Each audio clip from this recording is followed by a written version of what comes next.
with this breaking news coming in. In fact, what we are learning now is that the Pakistan's Prime Minister's residence is up for rent. Yes, you've heard me right.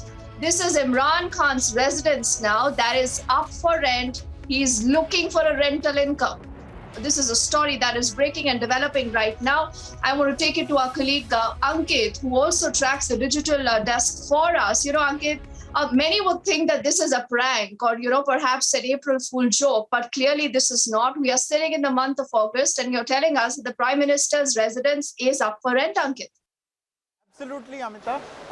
Not only is it up for rent, and not only is it something that people think is a bit of a joke, but there is also a historical precedent to this. I will tell you that when Imran Khan became the Prime Minister of Pakistan in 2018, he brought with him a lot of this hype about being austere. And so he decided he will not work and live out of the official Prime Minister's residence in Pakistan. He will work out of his own residence. He used part of the facilities for his office. But what then happened was, in August 2019, a wedding was held at the Pak Prime Minister's house. Imran Khan even attended the wedding. That is the married couple in August 2019, and this is the wedding card. As you can see, Prime Minister's house, Islamabad, is the venue of this wedding. So this was in 2019. After this, he faced a lot of flack.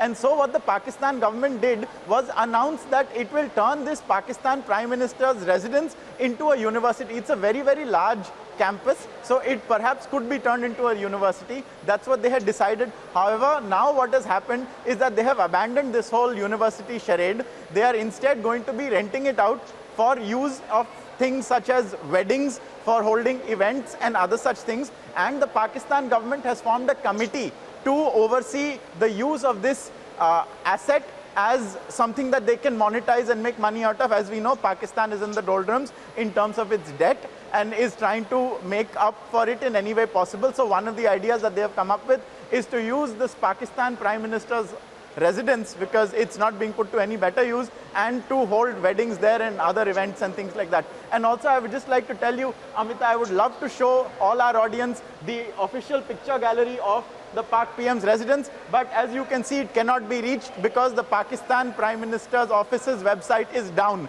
This website doesn't exist online, so I can't show it to you.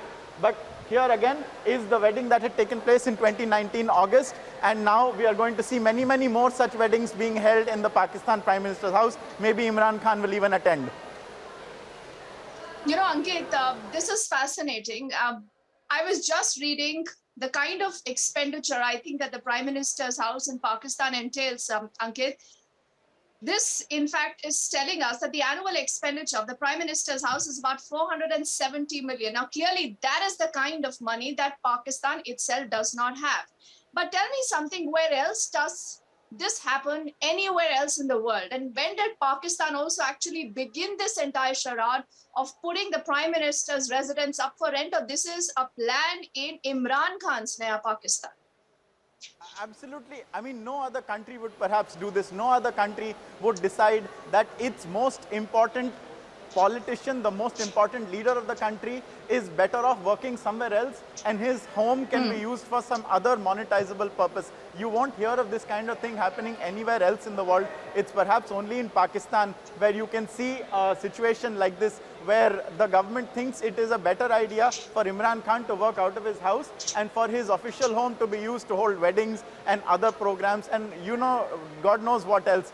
The university sham also, I would just like to state, Pakistan had planned to turn this into some kind of institute of higher learning, but Imran Khan's party, the PTI, has a very, very bad track record when it comes to funding educational institutes. There is a very, very well documented case of how the PTI government in one of the Pakistan provinces gave money to an extremist training institute.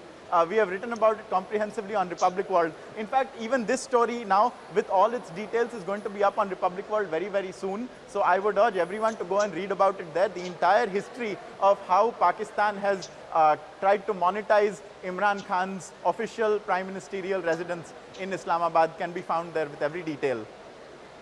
Oh, yes, and this was also used for a wedding. That's the same picture that our colleague Ankit actually has been trying to show us. We'll put that out once more, Ankit. If you allow me, I want to get it Major General G.D. Bakshi Saab, who's been very patiently holding that phone line here.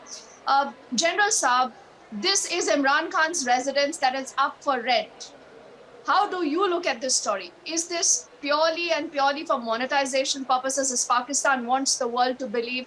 Or you think now that this is Pakistan absolutely in the doldrums, under a heavy debt, and in a desperate last act has been forced to do this?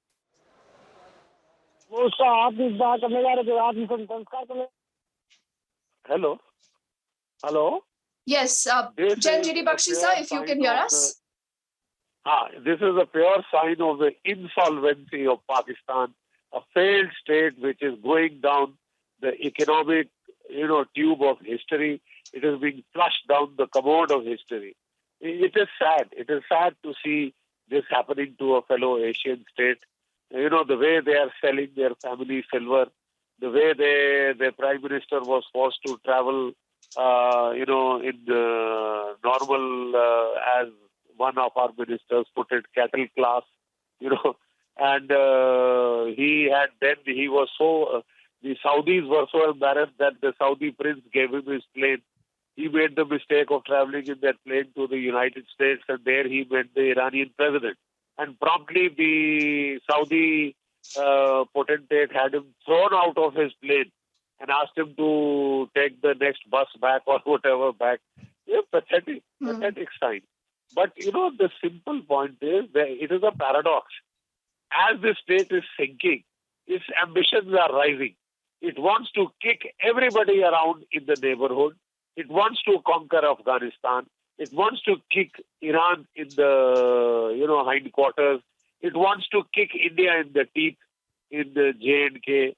It wants to meddle around in France and tell France how to run its country. This is a strange state.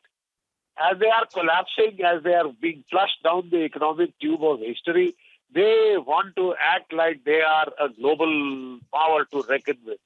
I mean, it is a bit of a joke. They are selling donkeys. They are selling I don't know what not. They can't buy bread. Look at the prices spiraling there. Yeah, I mean, they have electric cutouts for, I don't know, more than half the day. And yet the ambitions are that they will unseat the government in Kabul. They will inflict upon the people of Afghanistan a 7th century mindset, a medieval, bestial mindset of the Taliban, where they will start beating up women, they'll start thrashing them, they'll start lashing them in the middle of the streets.